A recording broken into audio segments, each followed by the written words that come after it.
Ini adalah seorang prajurit dalam pertempuran rakyat. Meskipun seluruh tubuhnya terbakar, dia masih mempertahankan posisi bertarung. Rekan satu timnya merasa tidak yakin, jadi mereka membawanya ke rumah sakit terdekat. Dokter terkejut melihatnya seperti itu. Tubuh prajurit ini 90% terbakar, bahkan berdarah banyak. Tapi dia masih hidup sampai saat itu keajaiban. Tapi yang lebih ajaib lagi, 3 minggu kemudian dia sembuh dengan luar biasa. Kulit muda juga mulai tumbuh di sekujur tubuh. Kejadian aneh ini telah menarik perhatian para pemimpin senior. Tapi sayangnya, tidak peduli apa yang mereka tanyakan, dia tidak tahu. Dia bahkan tidak lagi mengingat namanya sendiri. Namun menurut dokumen yang bocor, namanya adalah Ivan. Dia telah memenangkan gelar prajurit yang luar biasa berkali-kali. Selain informasi itu, mereka tidak tahu apa-apa tentang dia. Ada orang merasa bahwa dia harus dipulangkan ke rumah, tetapi kepala perwira berpikir bahwa kehilangan akal sehatnya tidak akan mempengaruhi keberaniannya ketika berperang. Begitu saja, Ivan naik kereta dan pergi ke medan perang. Dalam perjalanan ada banyak tank rusak yang diangkut pergi. Ivan sepertinya mengingat sesuatu. Dia pergi untuk memberitahu kapten bahwa tank ini telah disergap. Dan yang satunya lagi dibombardir, macan putih. Kapten meminta Ivan untuk memberitahu alasannya, tetapi dia mengatakan semuanya adalah roh-roh tank memberitahunya. Dan dirinya juga telah mengalami kekuatannya sekali. Ketika kedua perwira mendengarnya, mereka merasa sangat aneh. Mereka merasa bahwa Ivan harus pergi ke rumah sakit jiwa untuk perawatan. Tapi perwira di sebelahnya terlihat sangat serius. Karena sebelum itu, dia pernah mendengar reputasi pasukan macan putih tetapi tidak pernah menyaksikannya. Selama sebuah interogasi, Jenderal tentara Jerman juga mengakui keberadaan pasukan macan putih. Mereka seperti dewa, menyerang ketika dewa tidak tahu, setan tidak tahu kemudian menghilang tanpa jejak. Untuk menyelidiki hal ini dengan jelas, tentara Soviet telah memperbarui tank T-34. Mereka meningkatkan ketebalannya serta ketahanan api dan ledakannya. Kuda yang baik harus memiliki jenderal yang baik. Ivan tentu saja yang terpilih.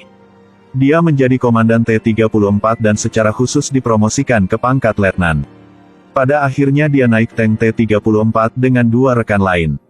Tapi kombinasi ini sepertinya tidak terlalu bagus. Di tank T-34 itu, selain Ivan, 2 lainnya terlihat sangat lambat. Untuk menghindari pandangan tidak setuju dari orang lain, perwira-perwira memerintahkan mereka untuk membombardir target yang jauh hanya dengan 2 tembakan. Seorang pria yang baru melihat, dia segera mengidentifikasi target yang berjarak 640 meter. Kemudian mereka mengontrol tank yang berjalan sambil membidik. Dalam sekejap mata, target itu dihancurkan. Adegan ini juga membungkam para pembenci. Tidak lama kemudian, komandan menerima informasi dari medan perang bahwa macan putih muncul lagi dan menghancurkan 5 tank dan 4 artileri swagerak mereka. Ivan memandang temannya yang telah tercabik-cabik dan kemudian melihat ke medan di sekitarnya. Kemudian dia berpikir bahwa musuh bersembunyi di hutan menunggu waktu yang tepat untuk bertindak. Ivan kemudian menggunakan sebuah tank sebagai umpan. Kemudian dia mengendalikan T-34 untuk menggali tanah seolah-olah dia diserang. Tentu saja, prediksinya tidak salah. Tapi petugas di sebelahnya sangat khawatir. Jika macan putih benar-benar muncul, apakah T-34 akan mampu menghadapinya? Tapi dia hanya bisa menunggu di hutan. Benar saja, tidak lama kemudian macan putih perlahan muncul. Dikatakan bahwa di medan perang Jerman-Soviet, tank Jerman dipuji sebagai mesin yang sangat kuat. Dan itu adalah macan putih. Bahkan ketika T-34 Soviet melihat juga harus mundur. T-34 ini disamarkan dengan hati-hati. Setelah bersembunyi dengan aman, bersiap untuk menyerang. Macan putih perlahan keluar dari hutan, menyebabkan para prajurit panik. Karena tidak peduli dari penampilan atau larasnya, itu jauh melampaui T-34. Dia ingin mengambil foto sehingga dia bisa mempelajarinya, tetapi kameranya rusak tepat pada waktunya. Atau para dewa menilainya sebagai satu-satunya legenda di medan perang. Setelah 1 tembakan artileri, tank umpan dari tentara Soviet meledak. Sekarang Ivan ambil kesempatan yang mengemudi tank ke depan. Setelah membidik dengan benar, T-34 menembakkan 2 tembakan berturut-turut. Tapi bagi macan putih, 2 tembakan ini bukan apa-apa. Ivan tahu bahwa dia tidak boleh terlalu terburu-buru, jadi dia mengendarai T-34 di belakang tank bekas. Tapi itu tidak menghentikan macan putih. Tembakan-tembakan macan putih membuat Ivan mengubah strateginya. Ivan mengendarai T-34 dengan cepat keluar. Roda otomatis membuat macan putih berputar. Tapi karena masih sangat muda, T-34 masih ditangkap oleh Baho setiap saat. Dibandingkan dengan aspek apapun, macan putih tidak kurang dari T-34.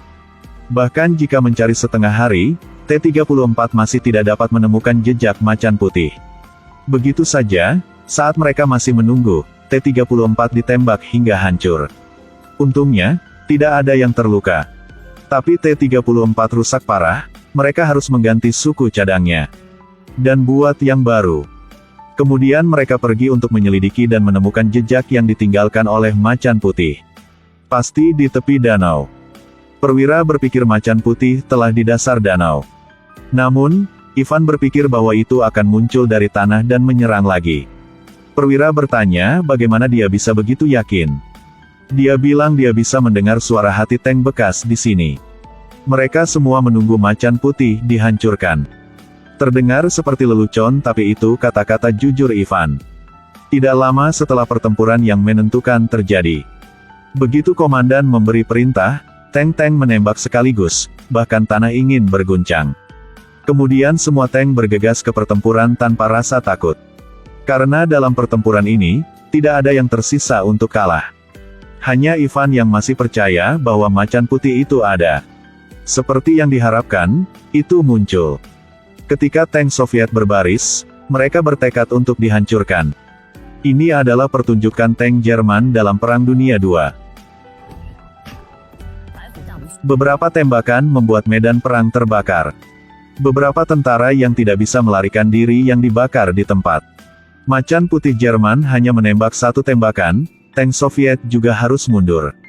Setelah menembak, ia akan perlahan menghilang dari medan perang dalam awan asap. Pada saat ini, T-34 Soviet yang baru dengan cepat mengejar macan putih. Itu kelompok orang Ivan. Kali ini mereka dipersiapkan dengan baik, untuk membuatnya membayar. Mereka mengejar sampai ke desa. Mereka mengontrol tank mencari target. Ivan sepertinya mencium bau macan putih. Pengalaman bertahun-tahun memberitahunya bahwa gudang ini pasti memiliki masalah. Lalu dia menembakkan meriam ke arahnya. Seperti yang diharapkan, sebuah tank keluar dari sana. Tapi itu hanya tank biasa. T-34 menambahkan tembakan lagi yang langsung mengantarnya ke dunia bawah. Pada titik ini, Ivan menyadari bahwa Jerman hanya menggunakan tank itu sebagai umpan. Kemudian mereka terus-menerus mengalihkan T-34. Pada saat ini, macan putih sedang menunggu di belakang. Pertempuran yang menentukan akan segera dimulai.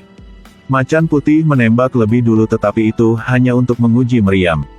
Kemudian T-34 melakukan serangan balik, juga menembak ke udara. Untuk mengganggu pandangan macan putih, T-34 menabrak rumah kayu. Seperti yang diharapkan, kali ini macan putih tidak bisa membidik dengan benar yang membuang beberapa tembakan. Tapi rumah kayu itu juga merupakan dermawan yang penyelamat T-34. Ivan mengambil kesempatan. Ketika macan putih sedang memuat meriam, T-34 menembakkan ke bunker senjatanya. Mengambil kesempatan ini, dia ingin membunuh macan putih. Tanpa diduga, ia terjebak di lubang lumpur, larasnya juga tertutup lumpur. Ketika T-34 keluar dari tempat itu pertempuran sengit berlanjut. Begitu saja, T-34 melewatkan kesempatan untuk memecahkan macan putih. Ivan hanya bisa memegang pistol dan menembak terus-menerus ke arah macan putih. Tapi itu tidak berhasil, dia hanya bisa menontonnya pergi. Sampai Jerman menyerah, Soviet menduduki Berlin. Tank itu masih belum muncul lagi. Ivan tidak terlalu senang. Dia berpikir bahwa macan putih masih ada, perang masih ada. Mungkin 20 tahun, 50 tahun, dan bahkan 100 tahun. Yang bisa dia lakukan hanyalah menunggu dengan sabar.